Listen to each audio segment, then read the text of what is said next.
Assalamualaikum warahmatullahi wabarakatuh. Selamat pagi teman-teman semua.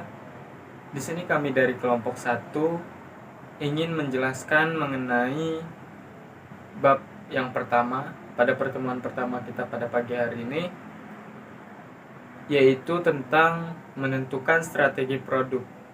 Sebelumnya, izinkan kami untuk memperkenalkan diri. Saya Herdian Nugra Prasmana dengan NPM 19110101. Saya Dwi Pramesti Regina Zulfa, NPM 1951011002. Nama saya Ayu Gusti Padira, NPM 1951011021. Kami akan menjelaskan tentang strategi produk. Karakteristik dan klasifikasi produk.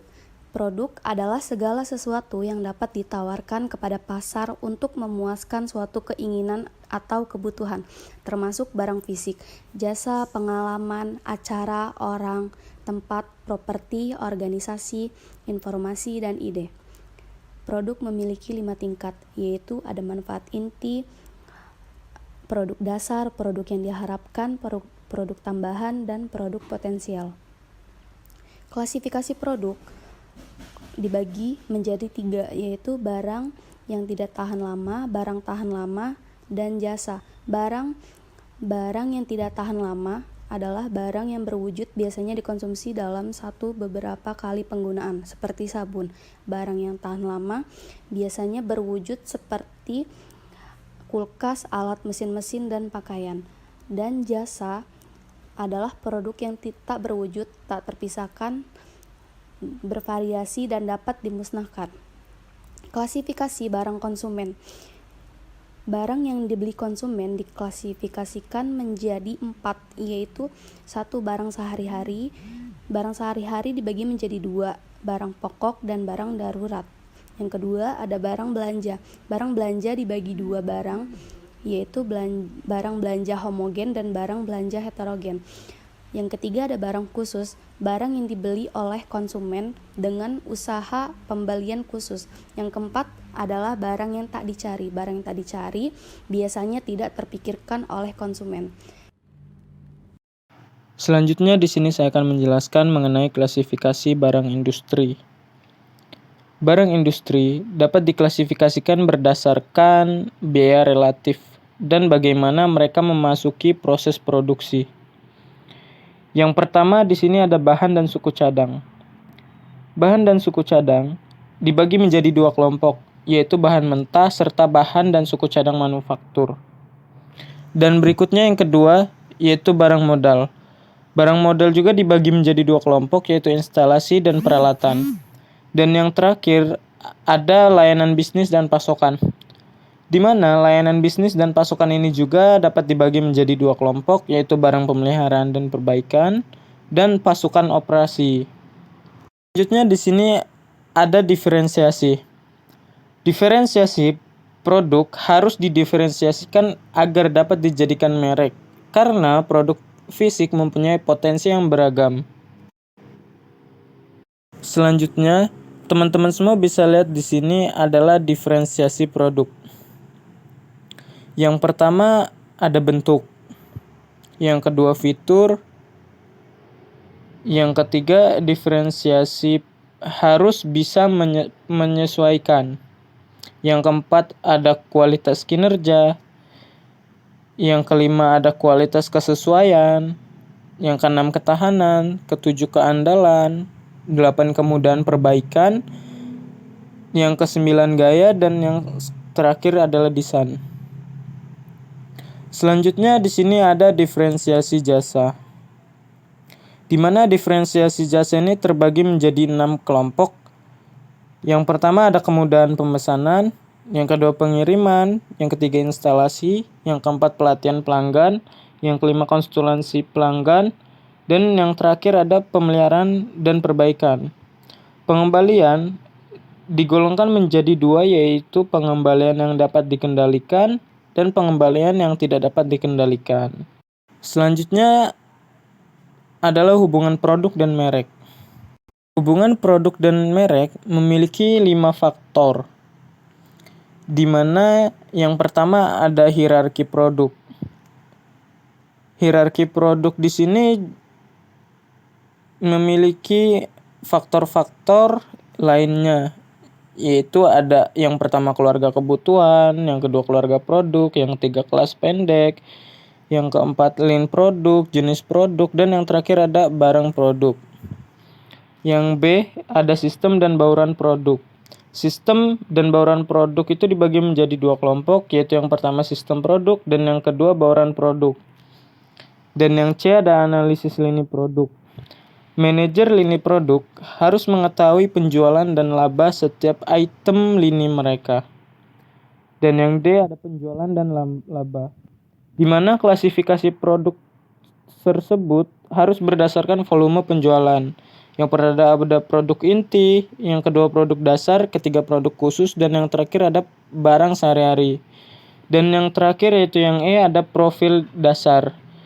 Di sini teman-teman dapat melihat sendiri, yang pertama itu ada peta produk atau product maps, memperlihatkan item pesaing mana yang bersaing dengan barang perusahaan X. Dan yang terakhir, modernisasi penampilan dan pengurangan lini. Perpanjangan lini juga itu dibagi menjadi 3, perpanjangan ke bawah pasar, perpanjangan ke atas pasar, dan yang ketiga perpanjangan 2 arah. Pengisian lini. Motif pengisian lini yang pertama menghasilkan laba tambahan, yang kedua berusaha memuaskan penyalur yang mengeluh kelebihan kapasitas, yang ketiga berusaha menjadi perusahaan lini penuh terkemuka, yang keempat berusaha menambah lubang untuk menyingkirkan pesaing. Modernisasi penampilan dan pengurangan lini. Dalam pasar produk yang tepat, berubah modernisasi terus berlangsung. Selanjutnya, ada penetapan harga bauran. Itu dibagi menjadi 6, ada penetapan harga lini produk, yang kedua penetapan harga filter operasional, yang ketiga penetapan harga produk terikat, yang keempat penetapan harga 2 bagian, yang kelima penetapan harga paket sampingan, dan yang terakhir penetapan harga paket produk. Selanjutnya ada CO branding dan penetapan merek bahan baku. CO branding. Dalam CO branding, 2 atau lebih merek terkenal digabungkan menjadi satu produk bersama atau dipasarkan bersama dalam berbagai cara. Yang pertama, kelebihan. Produk dapat diposisikan secara keyakinan melalui kelebihan berbagai merek lainnya. Dan kelemahannya, resiko dan kekurangan kendali untuk terhubung dengan merek lain dalam pikiran konsumen. Penetapan merek bahan baku. Penetapan merek bahan baku, ingredient branding adalah kasus-kasus CO branding. Selanjutnya ada pengemasan, pelabelan, jaminan, dan garansi. Pengemasan. Tujuan pengemasan yang pertama itu mengidentifikasikan merek. Kedua, mengapresiasikan informasi, deskriptif, dan persuasif. Yang ketiga, membantu penyimpanan di rumah. Yang keempat, membantu konsumsi produk. Selanjutnya ada jaminan dan garansi. Jaminan adalah pertanyaan resmi kinerja produk yang diharapkan oleh produsen. Dan yang terakhir itu ada pelabelan, fungsi label. Yang pertama, mengidentifikasikan produk atau merek. Yang kedua, menggambarkan produk.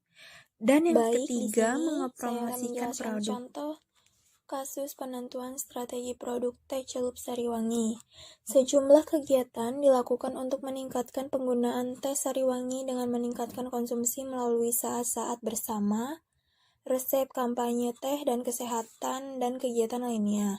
Teh Sariwangi adalah satu-satunya merek teh yang menyatukan Kepulauan Indonesia dan secara konsisten mengkomunikasikan kehangatan kebersamaan. Selanjutnya, strategi produk telah memiliki divisi quality control dan bagian riset dan pengembangan R&D sendiri yang mampu mendesain warna yang menarik dan sesuai dengan tren di negara pasar sasarannya. Strategi produk ini sangat berpengaruh dengan keputusan pembelian konsumen. kualitas produk merupakan salah satu sarana positioning penting bagi pemasar atau perusahaan. Dalam pengembangan suatu produk, terlebih dahulu pemasar harus memilih tingkat kualitas yang akan mendukung posisi produk teh Sariwangi di pasaran sasaran.